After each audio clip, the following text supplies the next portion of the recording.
A poised black woman extended her hand across the polished conference table.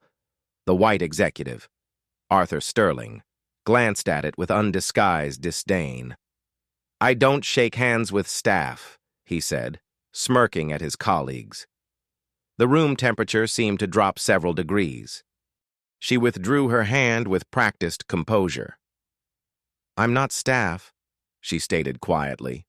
Arthur laughed, turning to his all-male executive team. "Then what are you doing in my building?" She opened her leather portfolio with deliberate movements. "I'm deciding whether to withdraw my $2 billion investment." Her voice never rose above a conversational level. The room froze. Arthur's smile vanished. The executives' faces drained of color as security guards in the lobby suddenly stood at attention. Hours earlier, Amara Vance had stepped out of her deliberately modest sedan in the Apex Analytics parking lot. At 45, she carried herself with a quiet confidence. Her understated elegance was a calculated choice. Today's mission evaluate whether Apex Analytics deserved a $2 billion investment from her venture capital firm. She surveyed the gleaming headquarters with practiced neutrality. Glass and steel stretched skyward against the bright Texas sun. A monument to tech success and, from her research, a potentially toxic corporate culture. Inside, the receptionist, Chloe, glanced up with a customer service smile that faltered when she saw Amara. "I'm here for my 1000 with Arthur Sterling," Amara stated. Chloe's eyebrows lifted slightly. "Are you with the administrative applicants? HR is on the 3rd floor." "I have an appointment with Mr. Sterling directly." Amara's voice remained even. "Amara Vance." Chloe checked her screen. Skepticism evident. "Oh, please wait in that area." She gestured to a side seating section, rather than the plush VIP lounge where 2 white men in suits were currently being served coffee. Amara noted this but took a seat without comment. She observed everything: the flow of employees, predominantly white and male, the hushed tones when someone glanced her way, the assumptions operating beneath the surface. 45 minutes passed before Arthur's assistant retrieved her. Not for the executive boardroom, but for a small, windowless meeting room. Arthur Sterling barely looked up from his phone when she entered, gesturing vaguely toward a chair across the table. 3 other executives, all white men in variations of the same gray suit, exchanged knowing glances. One suppressed a yawn. Internally, Amara recognized the pattern. 20 years in finance had taught her to read these signals with precision. Each slight was familiar: the extended wait, the downgraded room, the dismissive greeting. She decided to observe how far they would take the disrespect before she revealed her position. Arthur finally set down his phone. He looked at Amara for the first time, his gaze a cursory assessment. "So, you're here about some diversity initiative." His tone suggested this was an obligation to be endured rather than a meeting of equals. "I'm here to discuss potential investment opportunities," Amara clarified calmly. Arthur barely concealed his skepticism. "Right. Investment." The word carried an undercurrent of disbelief. As Arthur prepared his condescending pitch, Amara's phone vibrated with a text from her CFO. "Confirmed. Plan is ready. Deploy or withdraw based on your assessment." "Let me walk you through what we do here at Apex," Arthur began, pulling up a presentation clearly designed for non-technical audiences. The slides featured cartoonish graphics and oversimplified diagrams. "We're developing cutting-edge AI solutions for enterprise clients." He spoke with exaggerated slowness, pausing after basic concepts. "Are you following so far?" he asked, after explaining what an algorithm is. Behind him, one executive whispered something to another, prompting muffled laughter. Amara leaned forward slightly. "Your prospectus mentions a proprietary deep learning architecture." Could you elaborate on how it differs from conventional transformer models, particularly regarding inference latency when deployed at scale? Arthur blinked, momentarily thrown. He fumbled with the presentation remote. Well, it's quite technical. Maybe my CTO could explain the complicated stuff later. His eyes darted to his colleagues for support.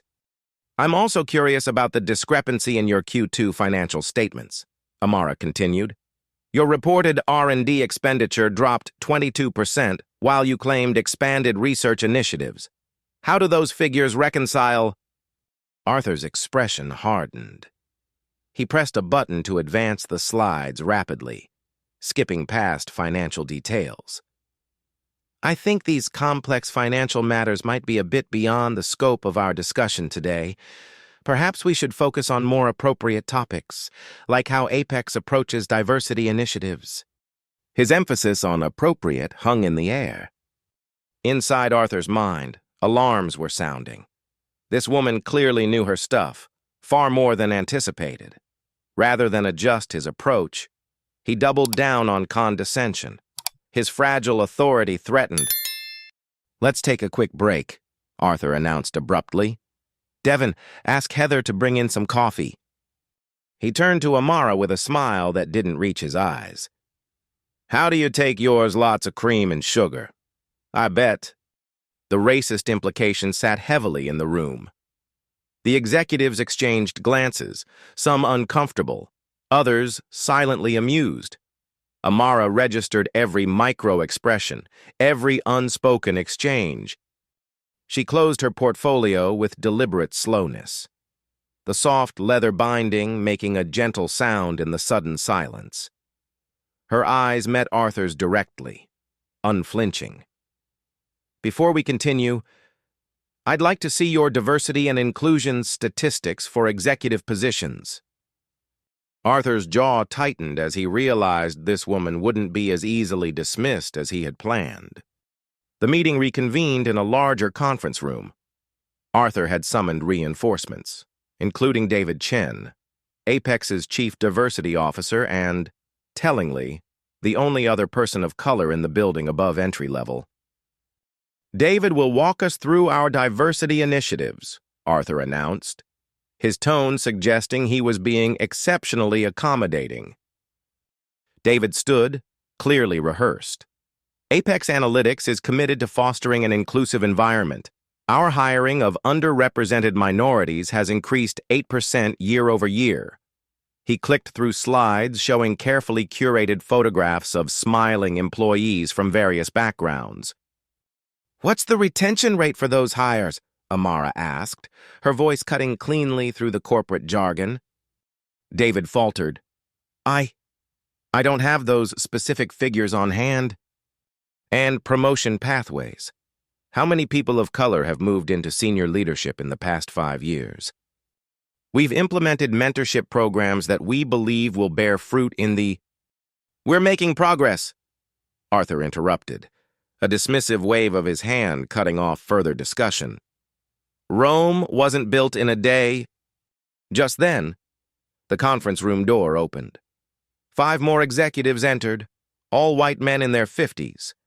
Arthur brightened immediately, standing to exchange firm handshakes and backslaps. Inside, jokes flowed freely about their recent golf outing. Amara sat unacknowledged for 3 full minutes. When Arthur finally remembered her presence, his introduction was telling. Gentlemen, this is Amara. She's here to discuss our diversity initiatives. Not Miss Vance, not a potential investor, just Amara, reduced to a first name and an assumed, trivial agenda. The executives offered perfunctory nods. 2 didn't make eye contact at all. One executive, Richard Thorne, according to his nameplate, leaned toward his colleague and whispered with deliberate audibility, Another affirmative action hire, just here to tick a box. Play along and she'll be gone by lunch. Amara noted this without visible reaction, though her pen made a small, sharp mark in her notebook. Perhaps you'd like to share your story with the group. Arthur suggested to Amara, his tone patronizing. I'm sure everyone would be interested in hearing about your journey. The implication was clear. Her value in this room was as a token, a story of struggle, not as a business equal. When Amara began discussing market trends in AI-driven logistics instead, Arthur interrupted with a forced laugh. That's not really what everyone is interested in. We have plenty of financial analysts. What we'd like to hear is your perspective as a... He left the sentence hanging, but his meaning couldn't be clearer. A distinguished-looking white man in a tailored suit entered the room. Arthur immediately stood, extending his hand with genuine respect. Michael, glad you could join us. After greeting Michael warmly, Arthur turned back toward Amara. Their eyes met, and in that moment, Arthur made his choice. He deliberately placed his hands behind his back and stated plainly, I don't shake hands with staff. The room fell uncomfortably silent. Some executives looked away, embarrassed but unwilling to intervene. Richard Thorne smirked, complicit. Amara didn't show shock or hurt, only a calm, evaluative gaze. In her mind, this wasn't a new wound, but confirmation, the final data point. Without breaking eye contact with Arthur, she reached for her phone and sent a one-word text to her waiting team, execute. Then, the man Arthur had just greeted so warmly spoke, his voice filling the void. Arthur, you've just made a catastrophic mistake. Arthur's head snapped toward Michael, confusion clouding his features. What are you talking about, Michael? Michael looked from Arthur to Amara, his expression one of profound disappointment. Miss Vance isn't here to discuss your diversity initiatives. She is the founder and CEO of Vance Capital Partners. And my firm, along with 3 others, are part of a new investment coalition she has formed.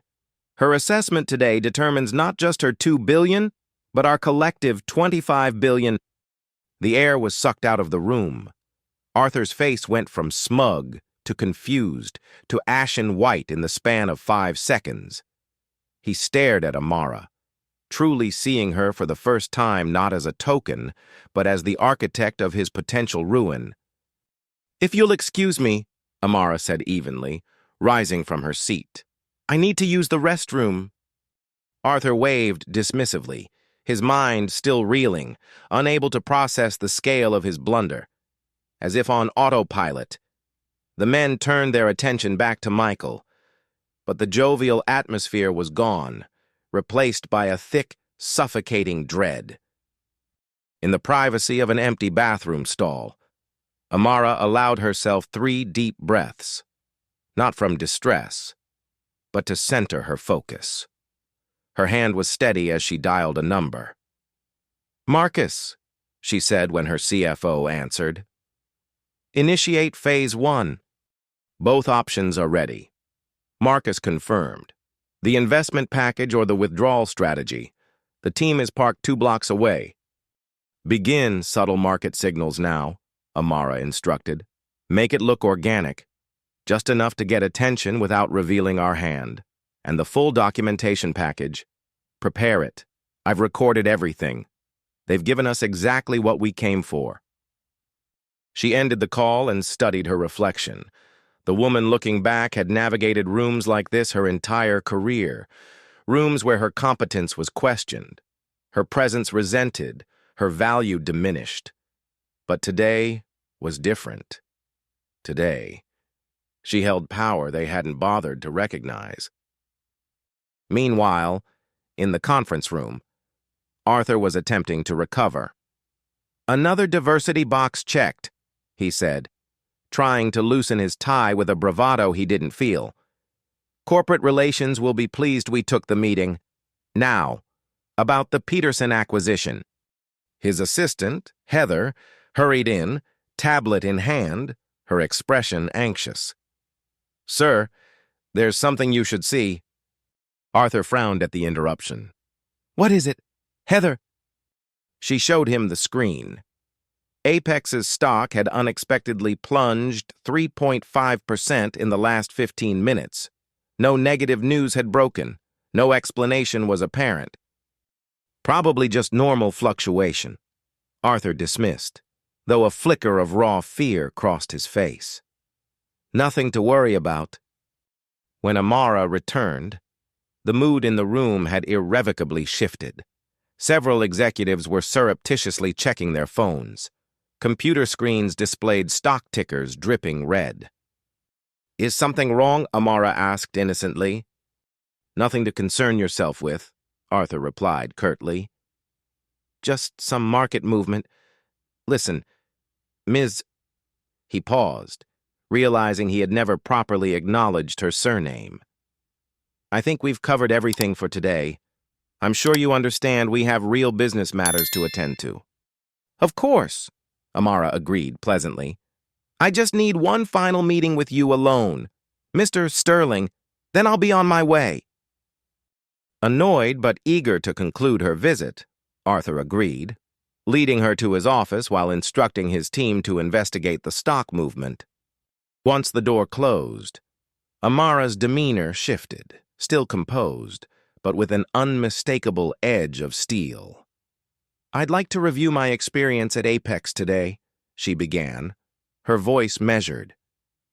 "I was kept waiting for 45 minutes, directed to a side area rather than your VIP lounge, subjected to racist assumptions about my coffee preferences, had my intelligence questioned, was referred to as a token, and was finally and explicitly refused a handshake because you assumed I was staff.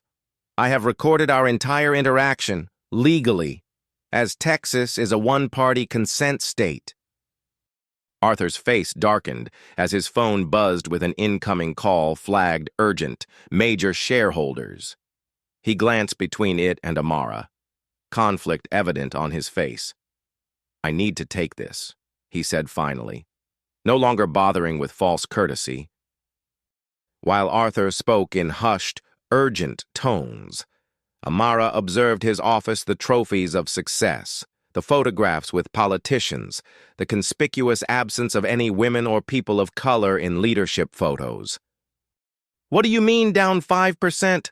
Arthur hissed into his phone. "There's no news, no announcement, nothing. Vance Capital Partners, never heard of them. Why would they?" He fell silent, listening. His eyes darted to Amara, a dawning horror on his face. He furiously tapped at his computer, color draining from his face as results populated his screen. Founder and CEO of Vance Capital Partners. Over $50 billion in managed assets. Known for pulling investments from companies with toxic cultures. He ended his call abruptly and stood. His entire demeanor transformed. The arrogance vanished, replaced by naked panic. He hurried around his desk toward Amara. "Miss Vance," he began, his voice suddenly obsequious. "I believe there's been a terrible misunderstanding. If I'd known who you were—" "No misunderstanding," Amara interrupted, standing to match his height. "You were perfectly clear about who you thought I was, and how you felt that person should be treated." She moved toward the door. Arthur physically blocked her path. "Please, let's discuss this. I'm sure we can come to an arrangement." The commotion drew attention. Employees in the hallway stopped, watching. Some discreetly lifted phones, recording. "The time for that conversation was when you thought I was nobody," Amara said, her composure unshaken. As she stepped around him with practiced grace, Apex's stock price flashed red on lobby monitors, the decline accelerating to 9%. Back in the boardroom, Richard Thorne slammed his fist on the table. "This is a targeted attack. We need to find dirt on this woman. Everyone has skeletons. Find hers and we threaten to go public unless she backs off." Desperation clouding his judgment. Arthur, now back in the room, nodded grimly. He pulled out a private phone and dialed a number from memory, a number for a fixer who specialized in corporate espionage and reputation destruction. "I have a job for you," Arthur whispered, his back to his colleagues. "I need everything you can find on a woman named Amara Vance, and I need it yesterday." While Arthur Sterling scrambled, Amara Vance returned to her car, where her CFO Marcus and her executive team awaited. On tablets and laptops, they monitored Apex's market position in real time. "Just our initial signals caused this drop," Marcus explained, showing her the analytics. "No public announcement, just strategic calls expressing concerns to key analysts. Imagine what happens when we go public." Another team member presented Amara with a leather-bound portfolio. "Full documentation of today's discrimination, professionally transcribed with timestamps. We've included contextual industry statistics on executive diversity for comparison."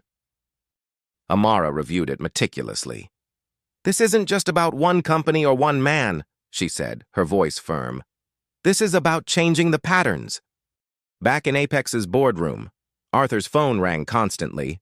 Board members demanded explanations.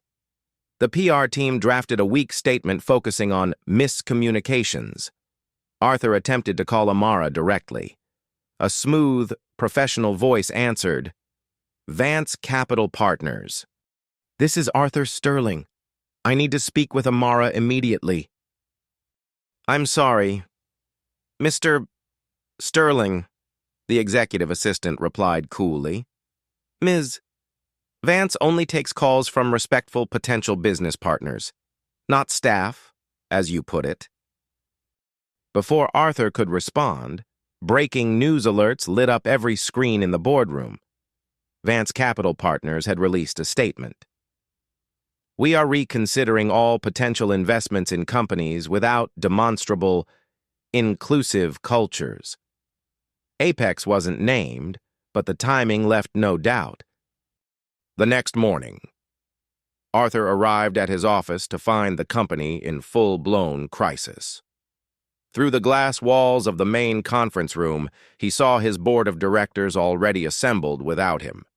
Across town, at Vance Capital's downtown headquarters, Amara conducted her own strategy meeting. "Are we being too harsh?" asked a junior team member. "Apex employs thousands." "Systemic change requires consequences," Amara explained. "Companies understand one language fluently: money. The employees deserve better leadership, and the market deserves transparency." Late that afternoon, Arthur's fixer called back. "I've got nothing," the man said, an edge of fear in his voice. "This woman is a ghost. No scandals, no debt, no disgruntled ex-employees.